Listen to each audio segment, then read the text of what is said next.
તો રાતે 10 વાગે 2 જણા મળવા આવ્યા. એટલે લોકો ના પાડી દીધી કે બે ના પાડી. આપણી સાથે અત્યારે વિમલાબેન યાજ્ઞિક આવ્યા છે. બા તમારી ઉંમર કેટલી આમ જોઈને કયો? 99 વર્ષ. 99 પૂરા. 99 બેઠું. 28 ઓક્ટોબરે તમે આવ્યા ત્યારે બેઠું ને?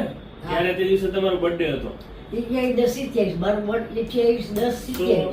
we have patient named Vimlaben Yagnik, female 98 years. મારા ખાસ અંગત મિત્ર, વેરી ક્લોઝ ફ્રેન્ડ, એમના બા, એટલે બા તો નહીં પણ એક ઓર પેઢીના બા કહેવાય ને, સુપર બા. હવે એનો મને ફોન આવ્યો કે જયભાઈ જુઓ જરાક આ પ્રોબ્લેમ છે, અને આવ્યા છે ગાંધીનગરથી. અને વી ઓબ્ઝર્વડ બા અત્યારે ખૂબ જ આમ એકદમ અત્યારે તો મોજમાં છો ને બા? એમ આમ નહીં, સરખી રીતે બોલવા લાગે મને તકિયો ઊંકો નામ કે કાય મોજમાં એ તે દિવસે નહોતા મોજમાં. એટલે બાને મેં જોયું ને તો એક 4th grade external internal piles શાંતિ રાખો. 4th grade extra internal piles હતો અને આખો બાર જ હોય. અને બાનું જોતા 99 યર્સ છે પણ હજી 105 વર્ષ સુધી નોટ આઉટ રહેવાના છો ને, એટલે વી એક્સપેક્ટ એટલીસ્ટ 6 વર્ષ તો હજી બા કાઢવાના જ છે. અને એ મોજથી કાઢે. પાછા એને ગાંઠિયા જોઈ અત્યારે બધી ફરિયાદ કરતા હતા કે આ લોકોને ખાવા નથી દેતા. એટલે seeing her life we decided કે let us operate. We were in very confused state કારણ કે 99 વર્ષની ઉંમર 98 પૂરા.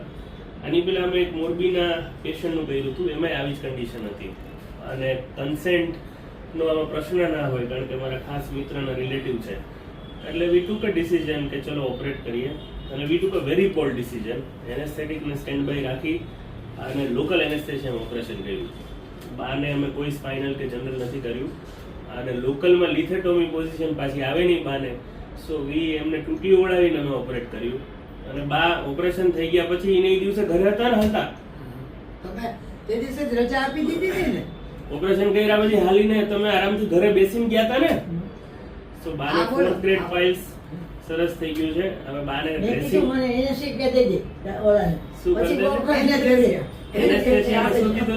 પછી મને આખી કાપી નાખે તો મને નહીં ખબર. હા, એટલે બા ત્યારે કહેતા મને તમે આખું વધારે આપો એનેસ્થેશિયા. પણ શી કોપરેટેડ વેરી નાઇસલી. અને આજે 5th ડે ફોલોઅપ છે પણ it is all fine. Yes, wound healing થોડુંક ડિલે થાય પણ sometimes we have to take risk. મારા હેડ માસ્ટર 103 વર્ષના થયા હતા. મારા ફરબાના દીકરા હતા 105 વર્ષના થયા. તમે 105 વર્ષ સુધી મોજમાં થશો, પછી મોજ તમારી રહેનારે મને નથી ખબર, પણ 105 સુધી તો મોજમાં રહેશો ને આ હરસ ત્યાં સુધી તો નહીં જ થાય. એ નીકળી ગયું નીકળી ગયું. સાહેબ કે બીજું 5 વર્ષે કરવું પડે તો વાંધો નહીં. પછી બાને અમે પૂછ્યું કે બા એક તમારો વિડીયો કે ફોટો લેવો છે, તો બાએ કીધું આ દાંતે કર્યા. દાંત દેખાડો તમારા. આમ કરો બા. હા, બાએ દાંત દાંત પહેરીને આવ્યા છો બાય ચાન્સ નહીં? એમાં છે ને ભાઈ નોકરી કરતી અને પાયરાથી વાસ બહુ હોય. કોઈ આપણી પાસે વાત કરવા આવે તો ખરાબ અટીને કઢાય. અને મારા દાંત બહુ સરસ હતા. તારા જેવો છોકરો ટીંગાઈ જતો નીકળે લીવા દાંત. So today she is very well oriented. હિસાબે કઢાવ્યા. પણ જ્યારે because of that those piles and pain એ 2 દિવસ she was totally disoriented. એટલે હું ડિસઓરિએન્ટેડ જ હતો ઓટી વખતે. આ બહાને કઈ ખબર પડતી નથી અને લોકલ એનેસ્થેશિયા મારે કરવું બહાને કઈ ત્યારે ખબર જ નથી પડતી. હા, એટલે મને એવું થયું, મેં કીધું કે કદાચ ખેંચું, પણ શી વોઝ શ્યોર કે ભાઈ મારે આ રસ જોતો જ નથી, એમ કાઢી જ નાખો એમ. ઘણા વર્ષથી હેરાન થતો. સો આ વાક્ય બહુ ટેક હોમ મેસેજ છે. 60, 70, 80 યર્સના જેટલા પણ વડીલો છે એ લોકો હંમેશા ઓપરેશનથી બીને ખેંચતા હોય પાઇલ્સ, અને then we can not operate at after 80 because of fitness ના હોય. સો બધા કેસમાં અમે એવા નસીબદાર નથી હોતા કે અમે કાઢી શકતા હોય છે.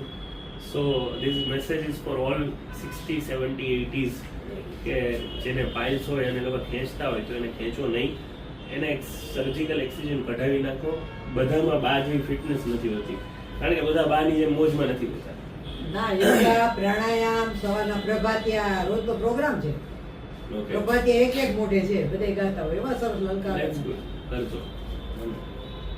બીજા કઈ તમારે કઈ અમારા વિશે મારા વિશે કઈ કેવું છે? ફરિયાદ છે કઈ? ના કાંઈ ફરિયાદ સારું કયો બા કાંઈક ડોક્ટર ના સાહેબ થાય એવું કાંઈ. નહીં, કાંઈ ફરિયાદ નથી. એમને દીકરાની જેમ ઓપરેશન કર્યું, મને એમ લાગ્યું મારા દીકરાએ જ કર્યું છે એવું તો કયો કાંઈ. અને સિરિયસલી એના મનમાં એમ જ હતું હા, એટલે અમે બાની જેમ જ કહ્યું છે. બાકી તો અમે બધા we take written consent and everything. We haven't- બામાં અમે consent પણ નથી લીધું. હા. બામાં અમે consentમાં પણ બાનો અંગૂઠો નથી કરાવ્યો. તમારી સળે નથી લીધી એમ. Okay. મને સહી કરતા આવડે છે. હજી કરું છું સહી. સરસ સહી કરો. હા, સરસ. એપોલોમાં દાખલ કર્યા નસીબદાર કેટલા છે? 2 હાડકા એના ભાંગી મારા ગયા. ત્યારે anesthetic હું સારા આની હતા. જેમ- મેં કીધું 8 years પછી છે ને અમે વિડીયો કન્સર્ન લઈએ કે ભાઈ મરી જાય તો અમારી જવાબદારી નહીં. આમ છે નહીં, તેમ નહીં, છે. તો લઈએ, બધે જ છે. એટલે મારા એનેસ્થેટિક સાહેબ નથી લેવી. સોડાનું મેં છેલ્લે જ પૂછ્યું. મેં કીધું અંગૂઠો તો અંગૂઠો લેવું છે. તે દિવસે બાને યાદ નહીં હોય કારણ કે તે દિવસે આવી રીતે બા જાગતા નહોતા. બસ ખબર નહીં ત્યારે આમ ડ્રાઉઝીનેસ હતી કે શું હતું એટલે ઓકે બા. મારા ને બામાં 77 years નો gap છે. 4th generation. હા, મારી ડોટરની ડોટર છે. પણ we have to learn a lot from them.